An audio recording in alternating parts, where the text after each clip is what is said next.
The southeast, and a chance we could see some icy stretches. Remaining mostly dry, though once again we can't rule out some quite blustery, possibly wintry showers around any North Sea coasts, but many areas, particularly across the north, will be dropping below freezing.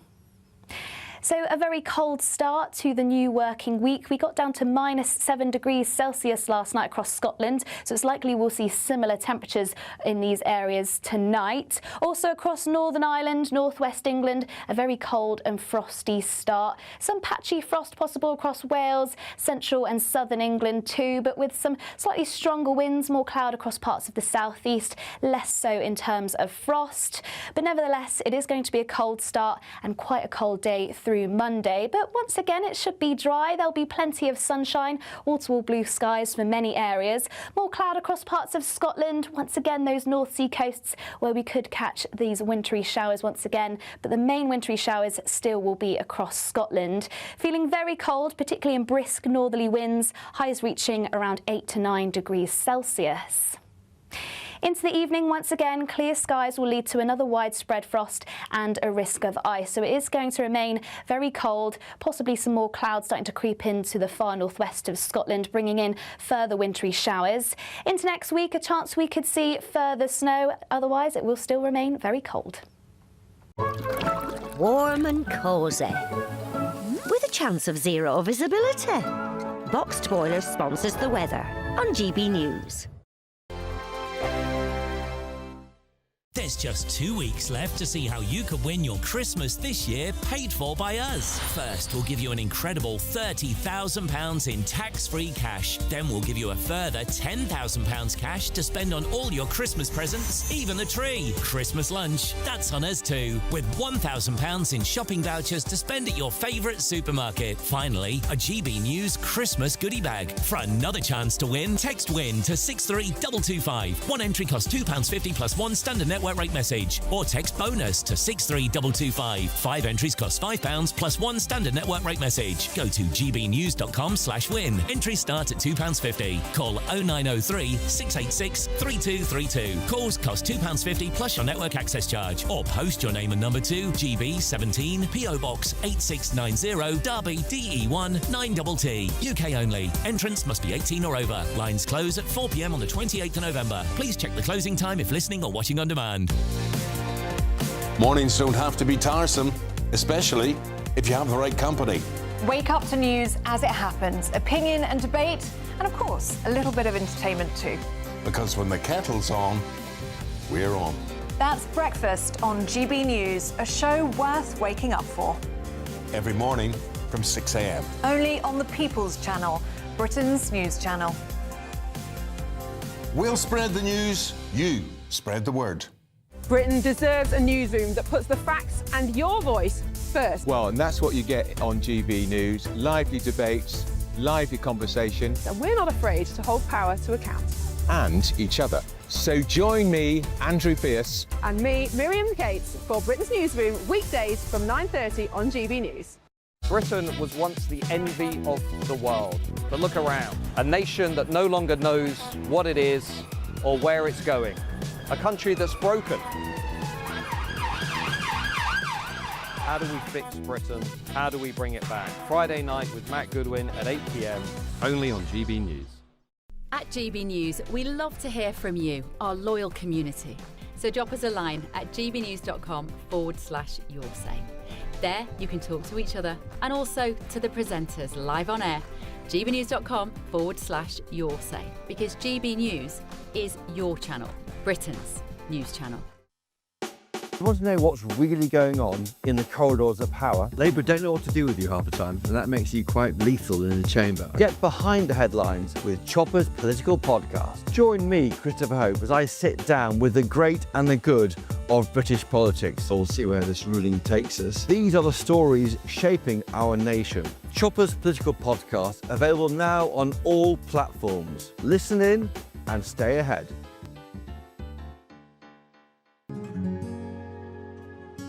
All too often, people will be sitting at home watching a press conference live, and they'll hear loads of questions being asked, and they'll be thinking, that's not my question. That's not my concern. We don't care whose feathers we ruffle.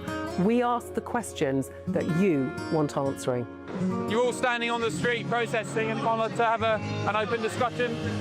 My name is Patrick Christie's. I do a show for GB News in the UK. Is it possible to talk to you quickly? Journalism in this country has been a cosy world full of groupthink until now. Well, this is the best view ever of Whitehall, looking out across all the tractor drivers of England who've come together to make their point. Hello, so as you can see, I'm here in Westminster as the protest begins. Yes, I'm very much in the thick of it. Look, we're challenging narratives here at GB News, and that's what sets us apart.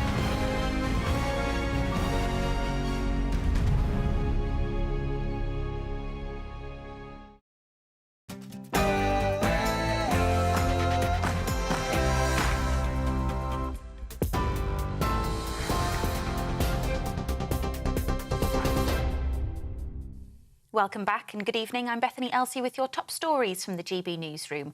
The Home Secretary Shabana Mahmood says she's set to announce the most significant changes to the UK's asylum system in modern history. People granted asylum will only be allowed to stay in the UK temporarily before being returned to their home country when it's deemed safe. They'll also have to wait 20 years before they can apply to settle permanently. That's quadruple the current limit. And the statutory legal duty to provide housing support and weekly allowances will be revoked. The Shadow Home Secretary Chris Philp says the plans, which are set to be announced in Parliament tomorrow, don't go far enough.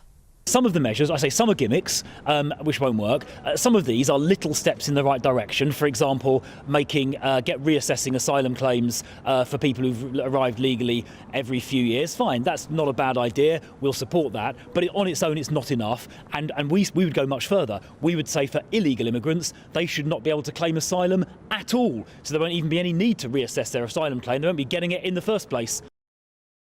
Hundreds of people have marched through an East Sussex town protesting government plans to house asylum seekers at a former military site. Last month, plans were announced to allow 600 unverified migrants to stay in a now disused army training camp on the outskirts of Crowborough. Sussex police say the demonstrations were peaceful and no arrests were made. Donald Trump says he'll speak to the Prime Minister, Sir Keir Starmer, today about his plans to sue the BBC for defamation. The broadcaster has apologised for airing an edited version of a speech he gave on the day of the Capitol Hill riot. They called it an error of judgment but refused to pay compensation. Well, the US President told GB News he feels obligated to take legal action to avoid it happening again. He's seeking up to $5 billion in damages. A 20-year-old woman has died while kayaking in the River Tees near Barnard Castle. Emergency services were alerted to reports of a person experiencing difficulty in the water yesterday afternoon. It prompted a major response by police, paramedics, coastguards and search and rescue teams. After 2 hours, her body was recovered. And 5 people in their 20s have been killed in what police are describing as a shocking and devastating crash in County Louth. 3 other people were injured in the incident near Dundalk last night. Island's Taoiseach Michael Martin says he's numbed and shocked at the news. And the Deputy Premier, Simon Harris, said a veil of deep sadness has come over the country. You're up to date. I'll have more for you in an hour. For all the latest from GB News whilst you're on the go, get the GB News app. Scan the QR code now to download or visit gbnews.com/app.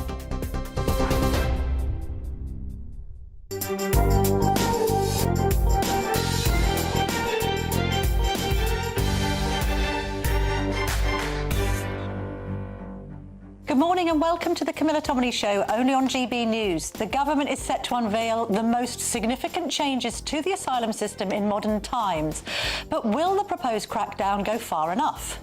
Migration Minister Mike Tapp will join me in the studio. He'll share more about how the Home Office plans to introduce their Danish-inspired immigration reforms.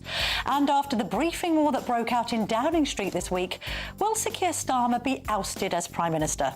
I'll also be speaking to the Shadow Home Secretary Chris Philp. Why didn't the Tories introduce time limits on asylum claims during their 14 years in power? And what would the Conservatives do if they were overseeing the BBC Charter Review? Economist Julian Jessop will break down what we know about the Chancellor's autumn budget, with reports this week that she's U-turned on her proposal for raising income tax. But there will be tax rises, you can bet your bottom dollar on it. And historian and author Sir Anthony Seldon will join me to give his analysis of the toxic briefing war that broke out in Downing Street this week, and he'll also tell me more about his book, The Path to Light. As ever, it's another busy 90 minutes of punchy politics to come, so do not even think of going anywhere.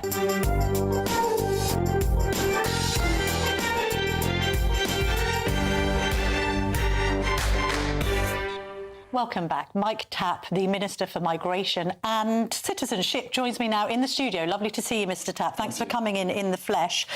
So you've launched this big crackdown on asylum seekers. It's modelled on the Danish proposals that we've witnessed over the course of the last decade, although already some concerns coming in that it's a bit Danish light.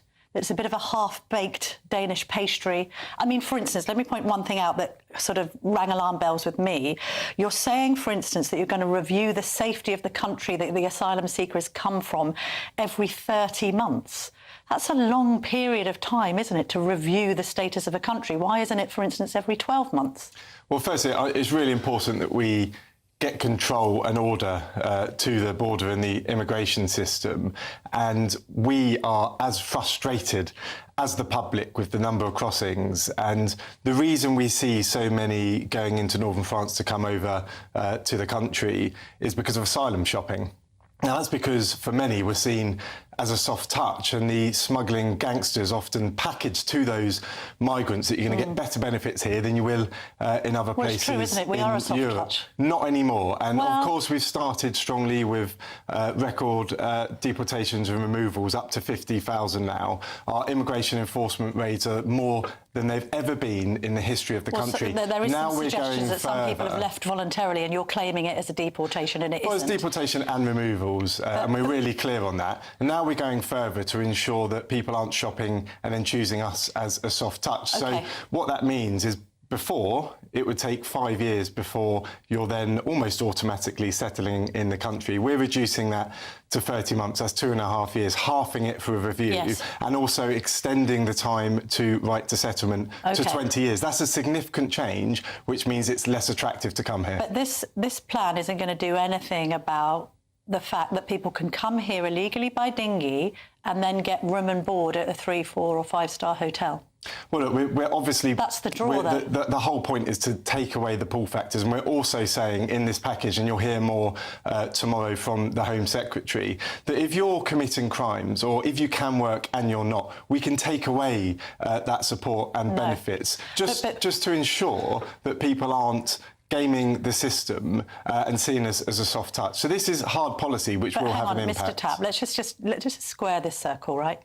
If we are going to give people room and board in hotels over and above the needs of British residents who complain about said hotels, for instance, in the instance in Epping, and are overruled because of planning policy reasons, right?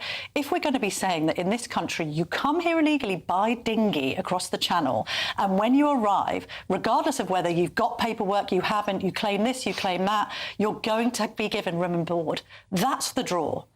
People aren't going to be fleeing desperately or not, or be economic migrants and care much about how long it takes for indefinite leave to remain to turn into citizenship. They're coming here because they're getting hotel places. Right. Well, firstly, they do care about the package that they receive. And I'll just get straight to your point on hotels. When we came into government, 400 were open. That's now down to 200. And we're moving them out of hotels to basic military sites. So that we're working with the MOD on that now. That's another part of this package to make it less attractive. The other thing that you've introduced is an AI tool to root out adults posing as children. Are you seriously telling me that we need AI to establish whether a bloke arriving on a dinghy with a full beard who appears middle-aged isn't a child? Well, you've used one example. And I mean, there's plenty of examples like this, I've been to the Western Jetfoil, and I've been shown pictures by the officers there where I've got to guess the age of some of these people, and it's really difficult. So bringing in extra tools to help us be more effective at that can't be a bad thing. This isn't going to get past the left-wing backbenchers in the Labour Party, is it? I mean, we saw this with the welfare reforms that never really came off. Actually, welfare isn't going to come down very much at all over the course of the next Parliament, despite it shooting up to record levels. The winter fuel U-turn, again, prompted by a threatened rebellion. We've already got your colleague, Nadia Whittome, talking about how this policy is racist. That's going to be echoed over the course of the next few days. So you're going to struggle to get this past your own MPs, aren't you? Well, it's my responsibility, along with Alex Noyce, the other immigration minister, and of course Shabana Mahmood as Home Secretary, to look at what's right for the country. And we can't continue down the route we are. We can't allow that asylum shopping to continue. So we're putting in these measures. And I've been speaking to colleagues all week about this, and it's really positive feedback that their constituents are going to receive this really well. Of course, you're occasionally going to get others that don't agree, but that's the same across all political parties. What we're going to do is drive this through to make the change to ensure that people aren't asylum shopping across Europe. And then what happens is people lawyer up, and you find that you're going to be tied up in weeks and months of lawfare in the courts because we are still a signatory and part of the ECHR. So you can't really execute this plan without leaving the ECHR, can you? This is the other problem. This is the other fly in the ointment. Well, I disagree with that. The way Denmark have reshaped their immigration system has been extremely effective, and they're within the ECHR. What we're saying, and you'll see more coming next week, is that we are looking at Article 8, Article 3 specifically to ensure that we use our domestic laws to make it fit for purpose, but also modern slavery. Far too many of these migrants at the last minute claim they've been subject to slavery. So, of course, we've got to protect those that are, but we're reforming that too to make sure it can't be used against us. Actually, in Denmark, when people do claim their rights under the ECHR, they're then stuck in some kind of holding pattern where they can't be deported, and they're actually given room and board by the Danish authorities. So, again, I put it to you, the ECHR factor here is once again going to thwart these plans, as it did Rwanda, as it does any other attempt to get people out of the country because the numbers are far too high. Well, Denmark have removed and deported 95% of failed asylum seekers. That's the route that we're going down. But we also have to remember that we are a compassionate country, and if they are genuine asylum seekers, we offer that help. It's British values. We're firm, but we're also fair. Why don't when the likes of Nigel Farage and the Conservatives talk about the ECHR, have they done the maths around the collapsed trade deals, the peace talks, I think Lord and also Wolfson the returns put together agreements? An 80-page report. There's returns agreements that are underpinned by the ECHR. They would all fall down, and we wouldn't be able to remove as many people. You're criticising the Conservatives there. You might need them to carry this legislation through Parliament. If you have a massive rebellion on the Labour benches, Kemi Badenoch has rather magnanimously decided that she will lend support. How embarrassing will it be for Starmer to need to rely on the Tories to get this legislation through? Look, I've been having conversations with colleagues. They all 100% behind this. The ones that I've spoken to, and the reason for that is because they know we need to deliver order and control to our borders. Are you ruling out rebellion over this? The Rachel Maskells, the Nadia Whithomes of this world are going to be supporting this plan. Like I said before, in all political parties, you do have some voices that disagree with policy. But we're driving this through because that's what the country wants to see, and it is, of course, country first, because that's what we're in government to do. It's a real privilege to be one of the immigration ministers, and I know that the Home Secretary is a really true patriot. Well, and she's determined to deliver this. Mr Tapp, we would have loved to have spoken to her about this, but unfortunately she didn't have time for GB News this morning, despite our audience arguably being the most concerned about immigration in the country. Why didn't you just keep Rwanda? Well, Rwanda was a failed scheme. It was a failed scheme. No, it hadn't even started. You could have tried it out, seen if it's been a deterrent. It cost £700 million and only 4 volunteers were deported. Look, you look at the agreement with the French, which, by the way, is only a very small part of what we're doing. What are we paying the French That's very much a pilot scheme. We've already deported over 100 there compared to the 4 that went to Rwanda. What do the good people of Dover think about the millions that have been spent on the French helping us to solve this problem? They've done the opposite, What we've got to bear in mind is we have inherited open borders, and the work we're doing with the French is really important, but we accept I accept, the Home Secretary accepts, that we haven't got there yet, and that you're going to see tomorrow a package of legislation that will help take away those pull factors to stop the migrants travelling through France to come here, because France isn't a dangerous country. We're running out of time, so let's move on to other matters and talk about the budget on November the 26th. Why do you think that Rachel Reeves is now the least popular Chancellor in history? Only 71% are dissatisfied with her. Only 29% of the population thinks she's doing a good job. One of the frustrations that we all have with politics is how long it takes for changes to deliver. And we've seen some positive changes in the economy, 5 interest rate cuts. Well, 5 interest rate cuts. Growth is just tanked to 0.1%. We've seen 3 million, including a large number of my constituents with £1,300 extra in their pockets from the minimum wage rise. Right. So these things are positive. But by the way, I'm not... Not if you're paying the minimum wage. What I'm not though. doing is saying that it's all rosy. How many constituents have got £1,300 extra pounds this year? Per year, so 3 million across the country. That's significant. So constituents who happen to be on the minimum wage are doing well. People paying the minimum wage aren't doing well, are they? As the Sunday Express said, the budget is planning a bloodbath for shops and pubs. It's really important that Rachel Reeves sticks to her philosophy of that fiscal rules and creating that headroom. We've already seen the highest growth in the G7, which, by the way, is minimal, but it still shows that what we're doing is heading in the right direction, and she will go further on that. The trouble is, the Chancellor doesn't know what she's doing, does she? I completely disagree with that. Well, sorry, hang on a minute. We get the pitch roll of we're going to cut income tax. She says it in a speech. 2 weeks later, actually, we're not going to do that. We don't know what we're doing. We might lower tax thresholds, which is a tax rise anyway. She hasn't got a clue what she's doing. They're literally writing the budget right now, and they keep on chopping and changing it with all of this ludicrous pitch rolling that's taken place over the last 6 months. There's often rumours about rumours in politics. That's not... No, she said they were going to put up tax. She said it in a speech, Mr Tapp. What we've got to remember here is that we do have a very difficult fiscal picture that we've inherited. We're heading in the right direction. And look, if our growth in the first part of this year is higher than the Americans, then it shows that we're heading in the right direction. But there's still a hell of a lot of work to do. I don't think it's going to be higher than the Americans, but we live in hope. The highest in the G7 in the first part of this year. Mr Tapp, Mike Tapp, thank you very much indeed for joining me today. Coming up next, we're going to be speaking to Chris Philp, the Shadow Home Secretary, for his reaction to what I've just discussed with the Migration Minister. Thank you very much. This is Camilla Tominey on GB News. Do stay tuned.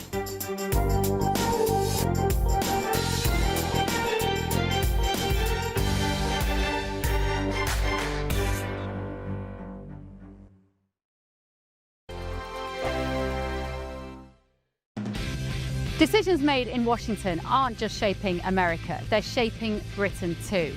From migration to global security, from crime to health. Whatever happens in the White House today will be felt in your town or city tomorrow. That's why The Late Show is live from Washington, D.C. Cutting through the politics to show you what it all means for Britain. The Late Show live every night at midnight. Only on GB News, Britain's news channel. I'm Jacob Rees-Mogg and this is GB News, Britain's news channel. I'm Nigel Farage, and this is GB News, the People's Channel, Britain's news channel. I'm Tom Harwood. This is GB News, Britain's news channel. GB News Breakfast, every day from 6 a.m. 12,000 men die a year from prostate cancer. I think that's the fact that a lot of people don't realise in the first place, which is scary. But the potential life-saving trial that's been found will allow... Well, there's a study that shows 162,000 men. That could be reduced by 13%. So I think the one thing that's really interesting with prostate cancer is how hard it is actually to get the test. And I think that's one thing. A lot of people are scared to take it, I find. And it's kind of these stats that it's information getting out there. Yeah. Yeah, I think you are entitled to it over 50. You're entitled to it. It's a battle. It's a postcode lottery. You know, I know men who said, I wanted to get the test. I went to my GP. They said I couldn't have it. They had to really fight for it. And, of course, like any cancer, catching it early is crucial. I had breast cancer 7 years ago. I was so lucky, caught at my very first mammogram, and I'm still here. Yeah, I had to fight for it. I had one when I turned 50.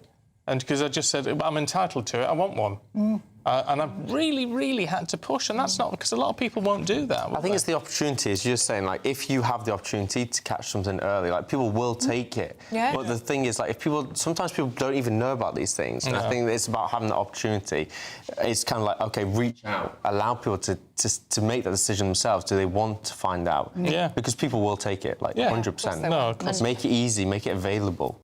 GB News, the People's Channel. Bold. They are under no illusion. Ray. Are you a human trafficker? Boundless. I've had enough of the nonsense, and I'm not afraid to say it. Don't get this on the BBC. Every weeknight, I tear through the headlines. The smell of gasoline. Should we be worried about it? From Westminster madness to cultural war chaos. What I'm going to do now is they are throwing things out the car as we speak. Get ready, Britain. Here we go. Patrick Christie's tonight, weeknights from 9 p.m. only on GB News, Britain's news channel.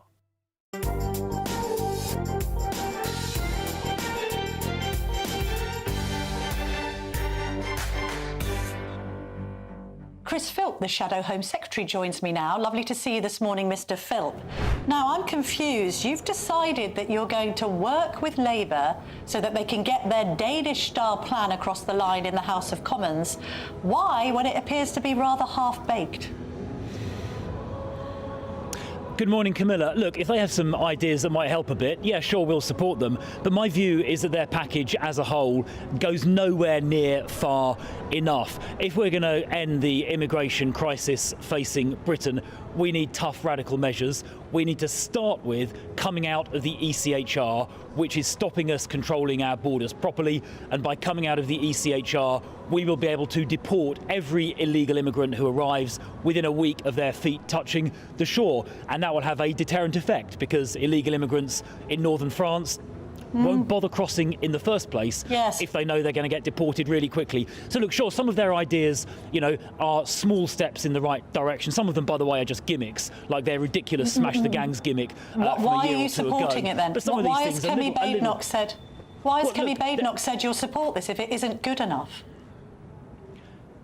Well, look, some of the measures, I say some are gimmicks, which won't work. Some of these are little steps in the right direction. For example, reassessing asylum claims for people who've arrived legally every few years. Fine, that's not a bad idea. We'll support that. But on its own, it's not enough. And we would go much further. We would say for illegal immigrants, they should not be able to claim asylum at all. So there won't even be any need to reassess their asylum claim. They won't be getting it in the first place. Well, why didn't you say any of this when you were in power? Oh, my goodness me. This is what our audience finds so frustrating. Camilla, you're now saying, the Labour Party should do more when you didn't do enough. Let me get a word in edgeways. So look, first of all, we're under new leadership, right? Kemi was never Prime Minister, I was never Home Secretary. That is the first point. Secondly, Kemi has acknowledged the last government made some mistakes, right? We've acknowledged that openly and honestly. Although I would say the last government did have the Rwanda plan ready to go at the time of the election. We went through a couple of legal challenges, which were, by the way, both ECHR based. We had to pass a special law. That Rwanda deterrent, where illegal immigrants crossing the channel would have got sent straight to Rwanda, that was ready to go after the election. The first plane was due to take off on July the 24th, but Keir Starmer made a catastrophic mistake by cancelling that Rwanda scheme just days before it was due to start with no replacement. And as a consequence, the numbers crossing the channel have surged. So look, anyway, we're now under new leadership. We have got a new, far more radical plan, and we are not messing around. Hang on, if I could get a word in edgeways. I'm sorry, the reason why the Rwanda plan didn't take off... Go on, Camilla. Well, it is my show, is that Rishi Sunak called a general election before the flight had taken off.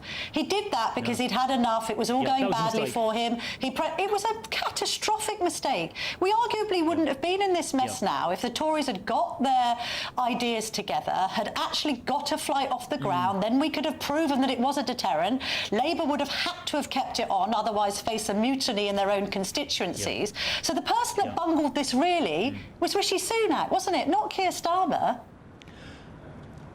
Well, hang on a second. I'm not sure that's completely fair. So, look, I'm not sure what Rishi's motivation was for calling that early election, but quite clearly, I do agree with what you said. It was obviously a mistake to call the election early, and I wish we'd taken the extra 6 months or so we could have had in the last Parliament. The election could have been held as late as, I think it was January 2025, about 6 months later, and clearly that would have been a lot better. He should have done that, and that would have enabled those first few flights to get off, as you say. So I'll openly acknowledge you're right on that election timing point, but it is also completely wrong of Keir Starmer to have cancelled that Rwanda deterrent just days before it was due to start, because the experience of, for example, Australia, and I spoke to Tony Abbott, the former Australian Prime Minister, just a few weeks ago, when you start removing people straight away with no messing around, pretty soon the crossings stop. Tony Abbott told me that back in about September 2013, within just a few months of starting a similar policy, the crossings stopped entirely. And you know what? I went over to France in August, and I spoke to some of these illegal immigrants in the camps and asked them, why are you coming to the UK? And they said they know they can work illegally. And I visited a hotel in London where there's rampant illegal working by asylum seekers. They think they're going to get put up in a hotel, which they are, but critically, they think there's almost no chance they're going to get removed. And they're right, because under this Labour government, 95% of illegal immigrants get to stay, only 5% get removed. We need all of them to be removed, and then pretty soon they're going to stop attempting the crossing in the first place. But before we move on to other matters, my central question remains. If your own borders plan, which you had Lord Wolfson to help you with because he made a cogent 80-page argument for leaving the ECHR, if you're saying that you cannot solve the asylum problem, the small boats problem, or indeed legal migration problems that this country faces without leaving the ECHR, and Labour aren't willing to do that, why on earth are you backing this plan? Because you know it's going to fail. Look, if they take a small step in the right direction, okay, which will help a little bit, then fine. Okay, well, we're not going to oppose that. It'll help a little bit. It's better than nothing. But we're also, tell you what, Camilla, we're going to be tabling our own amendments to this bill when it goes through Parliament to come out of the ECHR to deport every single illegal immigrant within a week of arrival, etc. Because you don't have enough MPs. And we'll see. Well, we're going to because you didn't crack down on immigration last time. We're going to vote for them. That's why you lost the election. Listen, Camilla, we're under new leadership now. We've got a new leader in Kemi. You know, I wasn't Home Secretary before. We've got a plan. It's a very radical plan. It's a very tough plan. Come out of the ECHR, kick out illegal immigrants, okay, and we're going to push that in Parliament. And if we get back into office, we are going to be implementing that actively and energetically. Okay. As you can hopefully tell from the way I'm just discussing this now. Mr. Philp, you are nothing but energetic on a Sunday morning on my show. I'll give you that. Can we talk about somebody else who's full of beans right now, and that's Donald Trump, who is now threatening to sue the BBC for up to $5 billion. Do you support him in his quest to sue the BBC? Because you've been quite critical of the BBC in the past, haven't you? Yeah, I have, and I think on this issue, the BBC are totally in the wrong. The way they edited together Donald Trump's speech was to misrepresent what he said. It was absolutely outrageous, and it's not just this issue. We've seen BBC reporting of the Gaza conflict being extremely biased. So should he sue? It may have been Panorama. Let me come on to that. I think they got a child who was the son of a Hamas commander making some documentary which was ridiculous. Their coverage of the trans issue is totally one-sided. So the BBC were bang out of order on this, and they should have apologised. So are you supporting him suing? He should sue. Just yes or no? So I was saying the BBC are totally out of order. They should have apologised sooner. If Donald Trump wants to sue, he's obviously entitled to do that. But I don't want to see British licence payers' money sent over the Atlantic. OK. If we go into recession, should Rachel Reeves resign, Chris Philp? I think she should resign straight away, to be honest, because she's done such a terrible job as Chancellor. She lied to the electorate. Yeah, I think she should resign today. Yeah, because she's done such a terrible job. Look, she lied to the electorate before the last election. She said there were no plans for tax rises. At the last budget, she put through the biggest set of tax rises in a generation, even though she said she wasn't going to put taxes up. As a result of that, unemployment has shot up. There are a couple of 100,000 of our fellow citizens now unemployed as a result of her decisions. Welfare spending is out of control. And what is she going to do in a couple of weeks' time? Well, we all know what she's going to do. She's going to put up taxes even further and make the problem even worse. Some of the most successful people in this country are now leaving as a result of what Rachel Reeves has done. Do you think that the Prime Minister will still be in place this time next year? Goodness me, well, I haven't got a crystal ball, but it's looking pretty dicey for Keir Starmer because I think his colleagues are pretty fed up with him. He's doing a terrible job. People like Angela Rayner are sniffing blood in the water, and she is obviously sharpening her knives, ready to go after him, if I'm not mixing my metaphors there. This is a failing government which is more interested in fighting each other than in fixing our country's problems. For example, fixing the borders crisis or indeed reducing welfare spending. They're busy fighting each other, aren't they? Well, the country has grown used to that kind of politics over the course of the last 15 years, Chris Philp. Finally, Find Out Now puts the Conservatives behind... Have you? Good. Well, we look forward to you honouring your own manifesto commitments in due course. The Find Out Now polling company finds the Conservatives are now behind the Greens. Very briefly, Chris Philp. My goodness me. Look, I mean, we suffered a bad election defeat a year and a half ago. It takes time to recover from that. But I think our party conference, which you were at, of course, we spoke there, set out a really good new policy agenda to get welfare spending down, abolish stamp duty on primary residential houses to help first-time buyers and upsizers and downsizers, come out of the ECHR, ditch the Climate Change Act, loads of policies I think sensible British citizens can get behind. So although, I'd rather we were doing better in the polls, I am relatively optimistic about what the future holds. But Camilla, it does take time. All right, Chris Philp, Shadow Home Secretary, thank you very much indeed for joining me this morning. Thank you. Sound like the kind of policies that Britons have been crying out for, the last 15 years. It's so great, isn't it, to see Labour and the Conservatives now aligned on immigration in some form. I mean, we could have told them this literally 2 to 3 decades ago, but there you have it.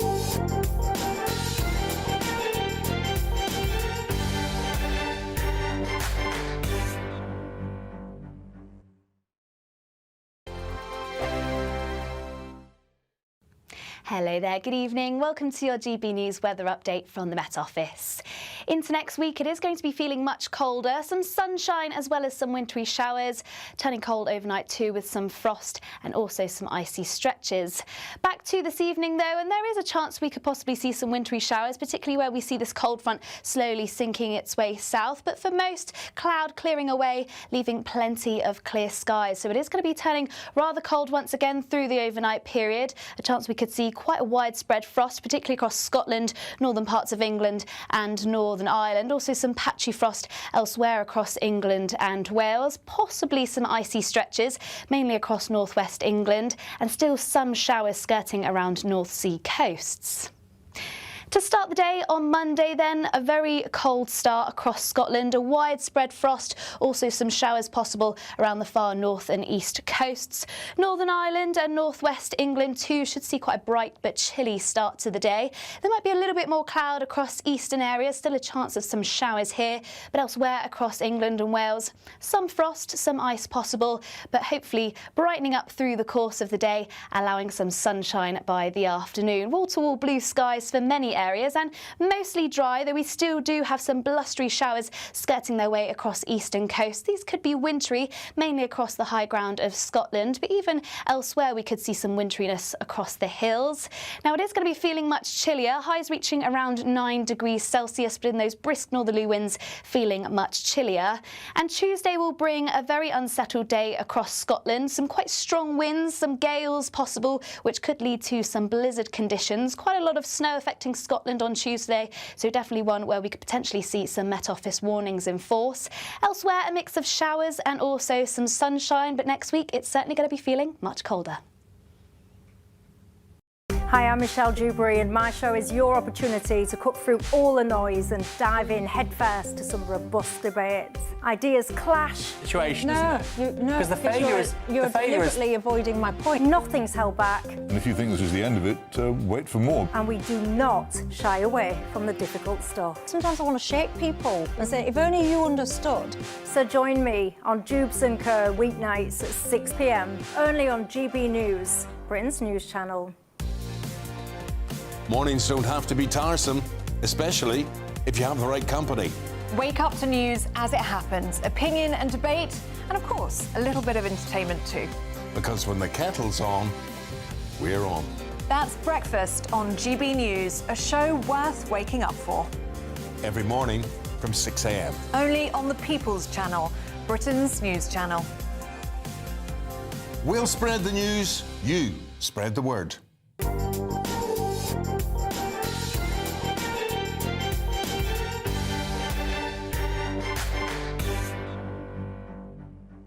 Welcome back to the Camilla Tominey Show on GB News. Right, let's talk about economic matters with the budget fast approaching. It's coming in 10 days' time on November the 26th. To do that, I'm joined by economist and IEA fellow Julian Jessup. Lovely to see you this morning, Mr. Jessup. Good morning. I'm thinking that the budget has already become an omni-shambles before it's begun. What do you make of this reverse ferreting that has occurred? We heard from the Chancellor in a speech several weeks ago, pitch rolling, it's the new phrase, isn't it, for Westminster, pitch rolling the idea of income tax going up, which would have put a coach and horses through the Labour manifesto. Now, apparently this week, no, she's not going to do that. She might change thresholds or introduce a mansion tax. Have you ever known anything as shambolic as the prep for this? Well, frankly, no. I think also, of course, the markets have spoken. On Friday, there was quite a big jump in the cost of government borrowing in the bond markets as a result of all this chaos. And I think basically the markets are rattled by three things. One is that the U-turn on income tax clearly demonstrates the government is not willing to make tough decisions on tax. We already knew that about spending, but now we know it about tax as well. The second problem is that the alternatives to raising income tax are much less certain in terms of the amount of money they might raise. So instead of doing a sort of fairly clean increase in income tax, she's going to raise money in all sorts of other ways. It's been described as a smorgasbord, but I think I'd call it a dog's breakfast. So lots of individual tax changes that could be very damaging. And finally, if this was done for political reasons, it's backfired. I mean, Starmer and Reeves, their positions seem even less secure than they were. And the markets fear that the alternative to either of those people will be even worse than the current lot. Yes, well, we've got Angela Rayner on manoeuvres, Wes Streeting on manoeuvres. Chris Philp, the Shadow Home Secretary, has said to me that Rachel Reeves should just resign tomorrow. And of course, we've got the Prime Minister's future in doubt because of all these briefings. What's your feeling now? I know it's hard to tell because we've had claim and counterclaim.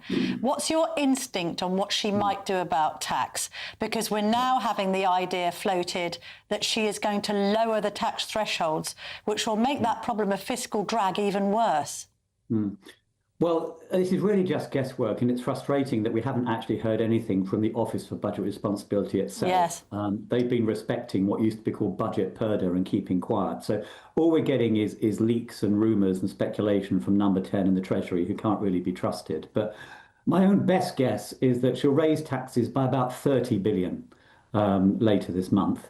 And about a third of that will come from increases in income tax. I think it's more likely to be by extending the current freeze beyond 2028 rather than actually lowering the thresholds, but that is a possibility too. So that leaves about 20 billion that I think she'll find from this sort of dog's breakfast of other measures. There might be a billion here, a billion there. A lot of that, I suspect, will actually unravel in the days after the budget, as it usually happens. You know, people will go through the detail and conclude that it doesn't actually add up. But I think she'll definitely break the manifesto commitment on income tax, at least in spirit, if not the letter of the commitments, by extending that freeze on income tax thresholds, which even she has acknowledged is a tax on working people. Yeah, the only other thing that seems almost certain is the idea of what is being called a mansion tax. I mean, we have in the past heard about her flirting with the idea of taxing property. They say it'll only affect the wealthiest. Actually, the newspapers are reporting today, Mr. Jessup, that it's going to affect 1 in 10 families. Strikes me that that's basically a tax on the southeast, isn't it? Oh, it is. I think the most likely the way that they will do it is not a new mansion tax, which would complicate the system further. I think they're more likely to do it through raising council tax for higher value properties. And there is a reasonable case for doing that. Obviously, you know, property values have risen enormously since the system was first introduced, but it creates all sorts of problems, in particular for households that might be asset rich in the sense they're living in a house that's quite valuable, but they're still income poor. So they can't necessarily pay that additional charge. So it begs the question, what is going to happen then? It might be that the government says we don't need to pay it straight away, you only need to pay it when you move or when you die. But that all creates all sorts of other issues, including a big disincentive to move. So somebody a larger property who might want to downsize and free that property up for people who might need it more is going to be less willing to do so because they're going to be hit with a hefty tax charge. So it's another example of how these small individual measures have all sorts of unintended consequences, whereas simply doing something big and bold on income tax might actually have been better.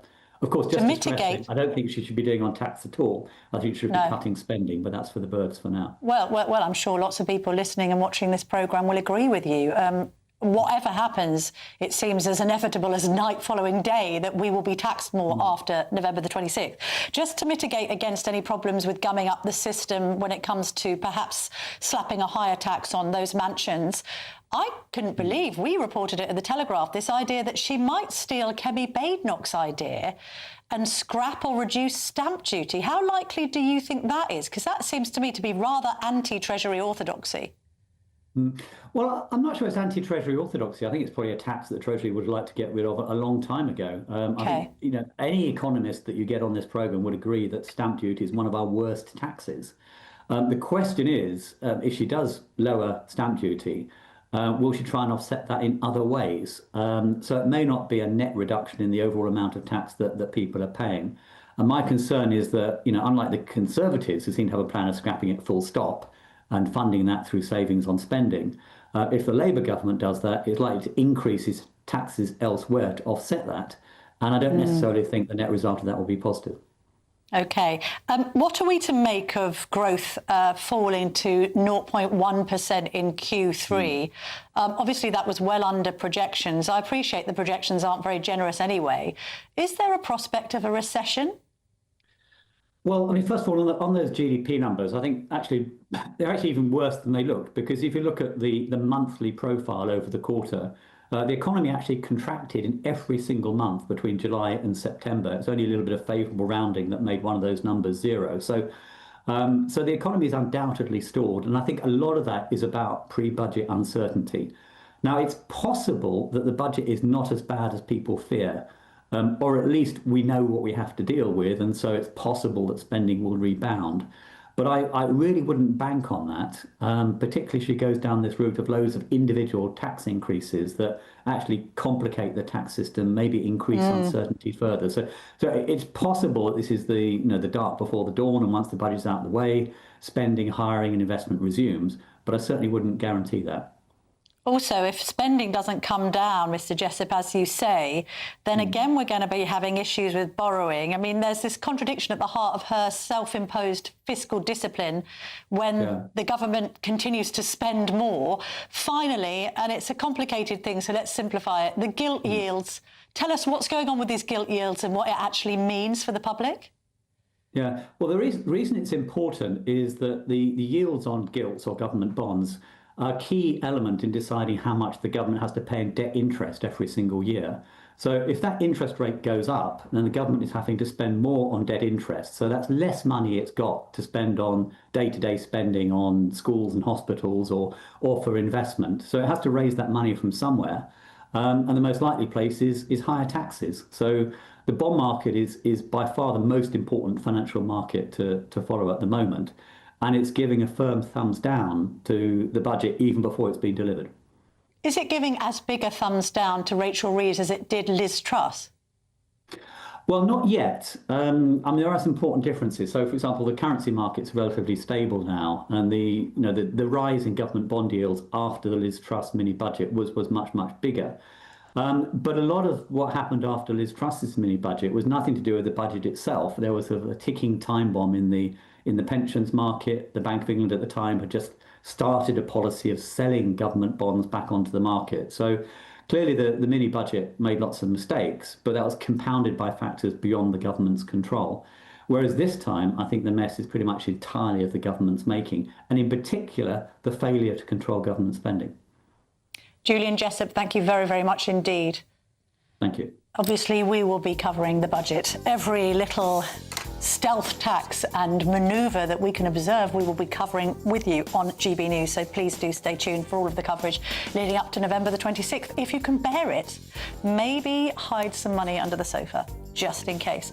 Coming up next, we're going to be speaking to Sir Anthony Seldon, who is the historian and author who has chronicled the lives of recent prime ministers.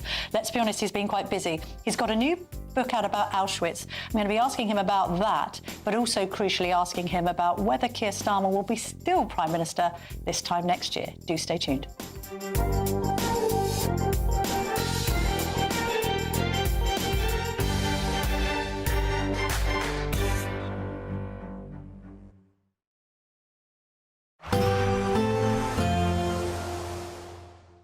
Can't wait to get in that sea. Lovely and warm. Just like the feeling of having great travel insurance. All Clear Travel Insurance sponsors GB News Travel Destinations Forecast. Not so much sun across parts of Europe, particularly in the west, spells of rain and some strong winds here. We're also expecting some thunderstorms across parts of the Balkans and Greece. We've still got the remnants of Storm Claudia, bringing spells of rain, strong winds to parts of Portugal, Spain and also northern Morocco. Plenty of showers across central parts of the Mediterranean. These showers turning heavy and thundery across parts of the Balkans and areas of Greece. A mix of sunshine and further showers into next week, and feeling a little bit cooler than of late as well. All Clear Travel Insurance sponsors GB News Travel Destinations Forecast. Britain deserves a newsroom that puts the facts and your voice first. Well, and that's what you get on GB News. Lively debates, lively conversation. And we're not afraid to hold power to account. And each other. So join me, Andrew Pierce. And me, Miriam Gates, for Britain's Newsroom, weekdays from 9:30 on GB News. Exciting news. Every Friday, my Patrick Christie's Tonight Show is going to have a twist to it. We're welcoming some special guests. You.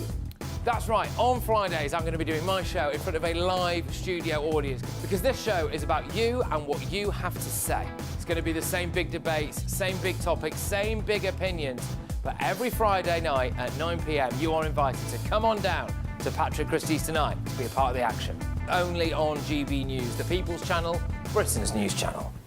Hi, I'm Michelle Dewberry, and my show is your opportunity to cut through all the noise and dive in headfirst to some robust debates. Ideas clash. Situation, no, Because the failure is... You're deliberately avoiding my point. Nothing's held back. And if you think this is the end of it, wait for more. And we do not shy away from the difficult stuff. Sometimes I want to shake people and say, if only you understood. So join me on Jubes & Co. weeknights at 6 p.m, only on GB News, Britain's news channel. Mornings don't have to be tiresome, especially if you have the right company. Wake up to news as it happens, opinion and debate, and of course, a little bit of entertainment too. Because when the kettle's on, we're on. That's Breakfast on GB News, a show worth waking up for. Every morning from 6 a.m. Only on the People's Channel, Britain's news channel. We'll spread the news, you spread the word. From the school run to the home run, watch a new show for all of Britain. So he can say whatever he wants. A straight-talking show where all voices are heard. And, you know, when are we going to stop talking about smashing the gangs and actually do it? With the stories that matter from every part of our country. There's a bit of a crash landing there for your Chancellor. Bold, fearless and standing up for you. That's me, Martin Dordme, 3 p.m. till 6 p.m, weekdays, here only on GB News. The People's Channel, Britain's news channel. Join me, Nana Akweer, for an informative, interactive news programme with a difference. It's fun. No, he didn't say that, Dave.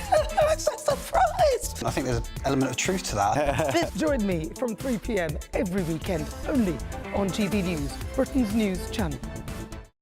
At GB News, we love to hear from you, our loyal community. So drop us a line at gbnews.com/yoursay.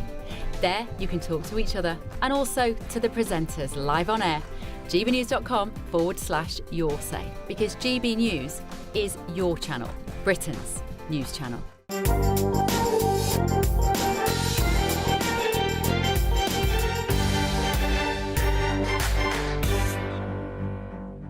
Welcome back to the Camilla Tominey Show on GB News. Joining me now is the historian and author Sir Anthony Seldon, who's got a new book out called The Path of Light, Walking to Auschwitz, also a political biographer. So we're going to talk about the book, but we're also going to be talking about Keir Starmer's leadership. Sir Anthony, lovely to see you this morning. Thank you so much for coming in. Tell us what this book is about. So it's an optimistic book that's come out on the 80th anniversary of the end of the Second World War. And I'm walking to Auschwitz all the way from the North Sea, English Channel.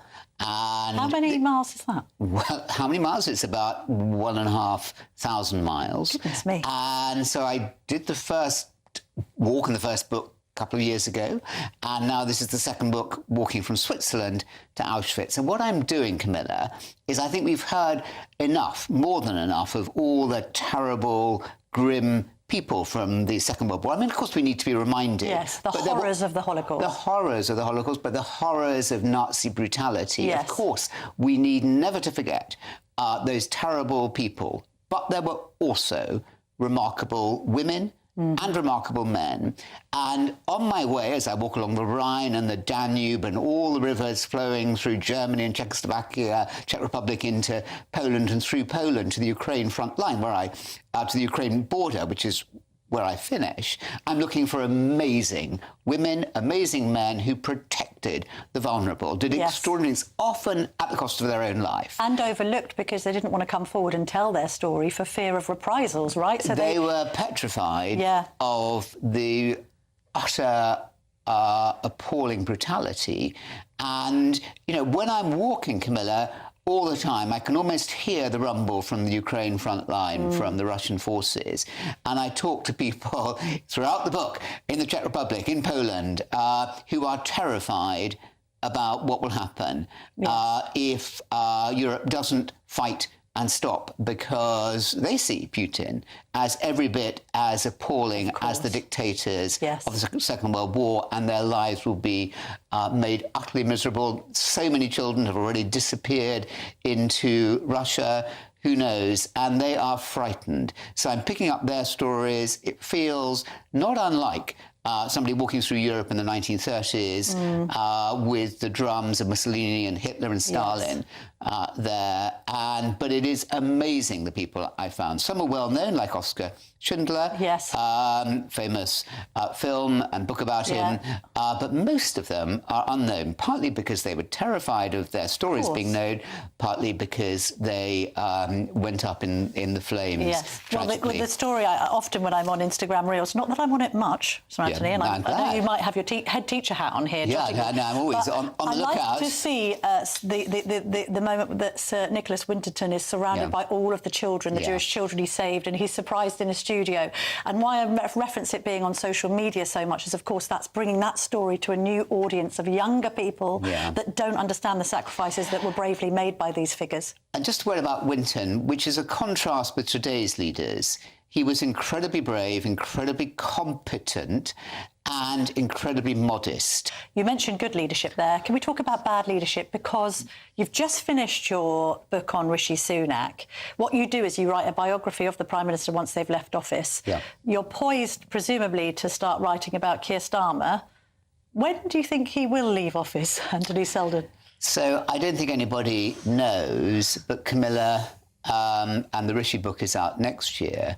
I don't think anybody knows. What is very surprising is how quickly it's gone wrong. Yes. And he's made fundamental mistakes. So we talked about the Liz Truss book before, which I wrote, which is subtitled How Not to be Prime Minister. And there are 10 rules of premiership to be a good Prime Minister. And he has broken many of those. He hasn't told a convincing story. The Prime Minister, as we were hearing there from Julian Jessup on the economy, it's not the Chancellor, it's the Prime Minister who is First Lord of the Treasury. The Prime Minister's most important job, in addition to keeping the country secure externally and internally, is to make certain that we don't go bust, as Churchill said. He hasn't done that. I mean, he has not given confidence to business people. So many of our finest entrepreneurial minds have fled these shores. So many people are not coming because they didn't see that it's an attractive enough market. I mean, it looks so amateur. It is. It looks amateur because it is amateur. Right. And it's amateur because he doesn't know how to do the job and he doesn't instill confidence. He hasn't brought alongside him capable men and capable women who can explain to him how to do the job. Nobody comes in, Camilla, into Downing Street, as you know, knowing how to do the job. They have to learn. Do you think the alternative is Wes Streeting or somebody else on manoeuvres? Angela Rayner. It could be Wes Streeting. I think the question about Wes Streeting is it too young for him? What has he actually run? I mean, yes, the NHS, he might say. Yeah, but for 15 months. Yes. And he's extraordinarily capable. There have been quite a few prime ministers who have been too young of late doing the job. Angela Rayner, capable, good communicator. But what would happen with a left-wing leader? What would happen to the entrepreneurs in this country? What would the bond markets do? And would that precipitate? Could she gain the confidence? First rule of the Treasury, first job of the Prime Minister is to have the confidence of the wealth creators, confidence of the economy, confidence of the markets. Yes. Would she do it? Would she Open do question.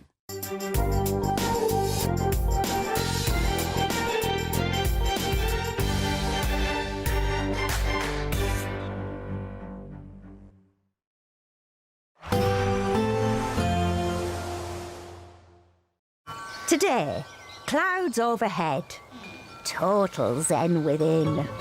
Boxed Solar sponsors the weather on GB News.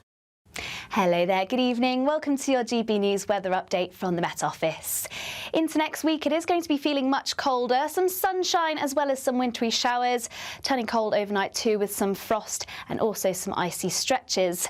Back to this evening though, and there is a chance we could possibly see some wintry showers, particularly where we see this cold front slowly sinking its way south, but for most, cloud clearing away, leaving plenty of clear skies. So it is going to be turning rather cold once again through the overnight period, a chance we could see quite a widespread frost, particularly across Scotland, northern parts of England and Northern Ireland. Also some patchy frost elsewhere across England and Wales, possibly some icy stretches, mainly across northwest England, and still some showers skirting around North Sea coasts. To start the day on Monday then, a very cold start across Scotland, a widespread frost, also some showers possible around the far north and east coasts. Northern Ireland and northwest England too should see quite a bright but chilly start to the day. There might be a little bit more cloud across eastern areas, still a chance of some showers here, but elsewhere across England and Wales, some frost, some ice possible, but hopefully brightening up through the course of the day, allowing some sunshine by the afternoon. Wall-to-wall blue skies for many areas and mostly dry, though we still do have some blustery showers skirting their way across eastern coast. These could be wintry, mainly across the high ground of Scotland, but even elsewhere we could see some winteriness across the hills. Now it is going to be feeling much chillier, highs reaching around 9 degrees Celsius, but in those brisk northerly winds feeling much chillier. And Tuesday will bring a very unsettled day across Scotland, some quite strong winds, some gales possible, which could lead to some blizzard conditions. Quite a lot of snow affecting Scotland on Tuesday, so definitely one where we could potentially see some Met Office warnings in force. Elsewhere, a mix of showers and also some sunshine, but next week it's certainly going to be feeling much colder. Today, clouds overhead, total zen within. Boxed Solar sponsors the weather on GB News. Hi, I'm Michelle Dewberry and my show is your opportunity to cut through all the noise and dive in headfirst to some robust debates. Ideas clash. Situation, isn't it? Because the failure is... You're deliberately avoiding my point. Nothing's held back. And if you think this is the end of it, wait for more. And we do not shy away from the difficult stuff. Sometimes I want to shake people and say, if only you understood. So join me on Dubes & Co. weeknights at 6 p.m, only on GB News, Britain's news channel.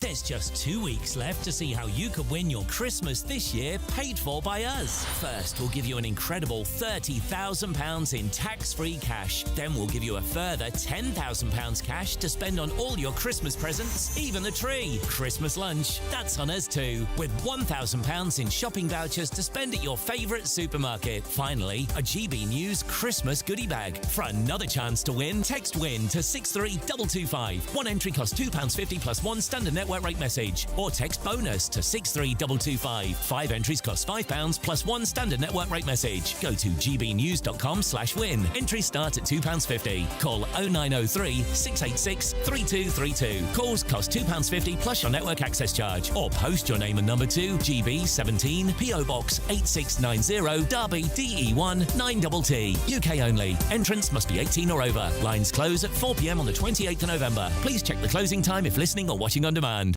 Hi, I'm Michelle Dewberry, and my show is your opportunity to cut through all the noise and dive in headfirst to some robust debates. Ideas clash. Situation, No, Because the failure is... You're the failure deliberately avoiding my point. Nothing's held back. And if you think this is the end of it, wait for more. And we do not shy away from the difficult stuff. Sometimes I want to shake people and say, if only you understood. So join me on Jubes & Co. weeknights at 6 p.m, only on GB News, Britain's news channel.